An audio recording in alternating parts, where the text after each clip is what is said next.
Hello everyone and welcome back to another video from Apps Academy.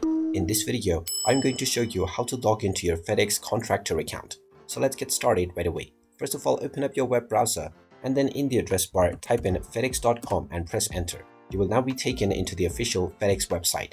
Now from the homepage, click on the sign up or login option at the top section and then click on administrative tools. You can use this website in order to log into your contractor account as well. So once you are inside the login portal, just type in your user ID that you have set up while creating your account within the user ID box and then enter your account password underneath within the password section.